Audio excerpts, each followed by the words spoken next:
Vamos lá. Questão 12. O Sky Sailor, um veículo aéreo não tripulado, VANT, autônomo, desenvolvido por uma universidade suíça, tem a capacidade de voar continuamente usando energia solar para alimentar seus motores e carregar suas baterias para continuar voando à noite. Ele foi instruído a voar por diversas cidades do mundo para monitorar emissões de gás carbônico. Interessante. Vou subir aqui um pouquinho. Sobre o sistema de navegação deste VANT, é correto afirmar. E aqui, mais uma vez, a gente analisa questão por questão. Alternativa A. Para a localização e orientação do VANT, provavelmente utiliza sensores de toque e encoders acoplados às suas asas. Vamos lá, mais uma vez, informação por informação.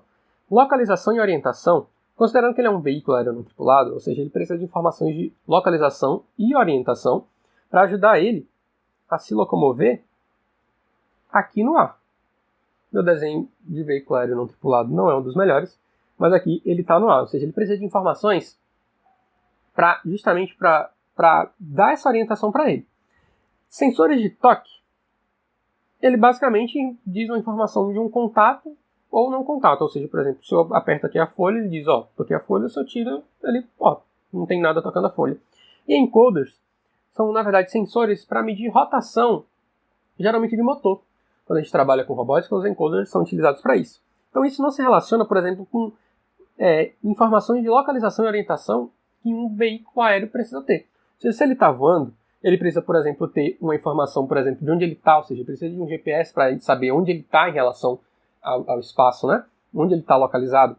E, considerando também que se trata de um veículo aéreo, ele precisa de informações de cada tipo de angulação, dos ângulos inerciais que esse robô ele precisa ter, que a gente chama geralmente de yaw, pitch and roll, que também, por exemplo, podem ser informações fornecidas por um giroscópio, ou seja, que seria a angulação do robô em relação aos 3 eixos de movimento que a gente tem, né, nas 3 dimensões, x, y e z. Ele precisaria dessas informações do sistema de navegação inercial, seriam dentro desses 3 eixos x, y e z, e também, por exemplo, informação de GPS para ele saber onde está localizado. Basicamente, informações que a gente também encontra necessárias para um avião poder desempenhar, né, o seu papel.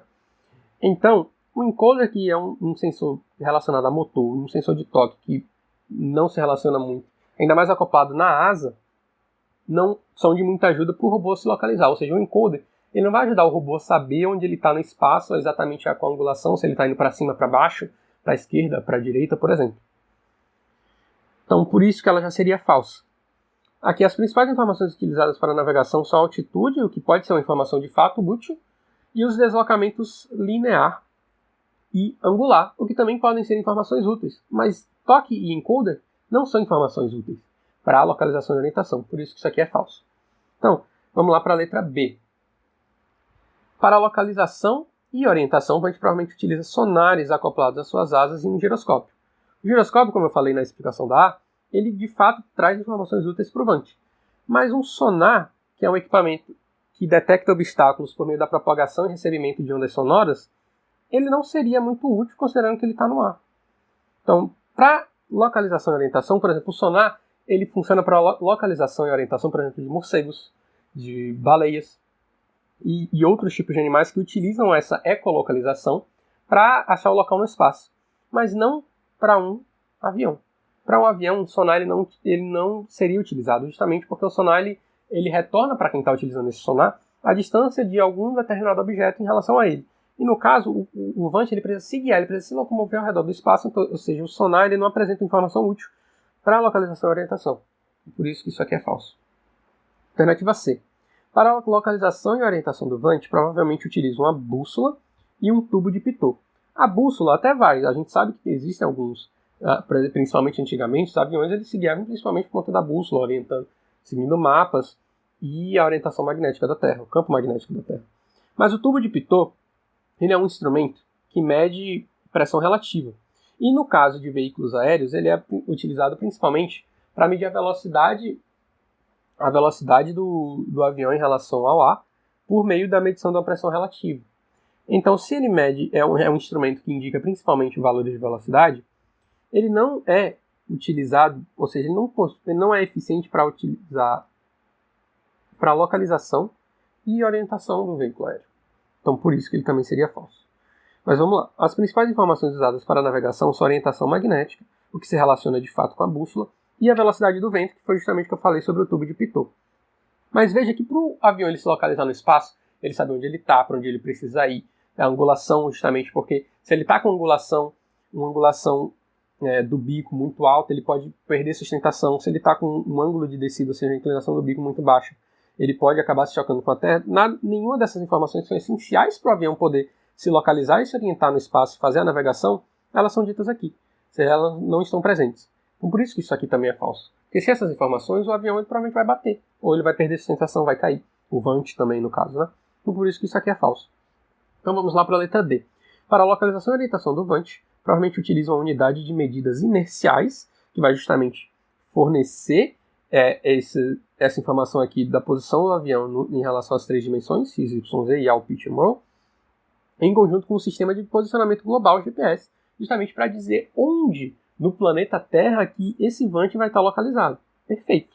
Com isso aqui ele já consegue ter um senso de localização pelo GPS e orientação com base no conhecimento desses três ângulos muito grande. As principais informações utilizadas para a navegação são a altitude, ou seja, justamente para descobrir a distância do avião em relação ao solo, e os ângulos de Euler, justamente esses ângulos relacionados com a unidade de medida inercial, as unidades de medidas inerciais. Então, por isso aqui dá informação suficiente já para o avião poder se guiar. Então, por isso que essa daqui é a alternativa verdadeira. Mas vamos lá para a E. Para localização e orientação, o vante provavelmente utiliza um conjunto de sensores de luz e cor. Sensores de luz e cor não funcionam para propósito de localização e orientação.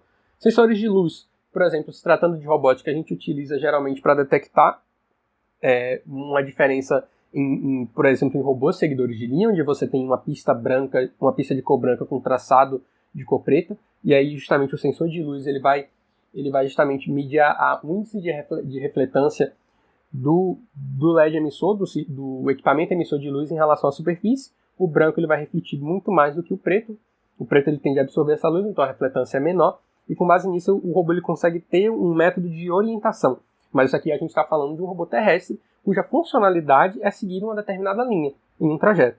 Ou seja, basicamente, se a gente tem aqui uma pista simbolizada por um trajeto preto, o sensor de luz ele seria justamente responsável por detectar, por exemplo, onde tem branco, onde tem pista branca, onde tem linha preta, e com base nisso descobrir qual o caminho que o robô deve seguir.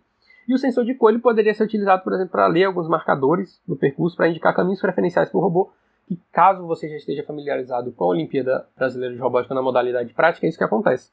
Então eles são, de fato, sensores de luz e cor são utilizados para localização e orientação, mas não para veículos aéreos não tripulados, mas sim para robôs da Olimpíada Brasileira de Robótica. Então por isso que isso aqui também é falso. As principais informações utilizadas para a navegação são a orientação magnética e a concentração de gás carbônico no ambiente. Concentração de gás carbônico no ambiente e orientação do vante de nada se relacionam. É outro motivo porque isso aqui é uma alternativa falsa.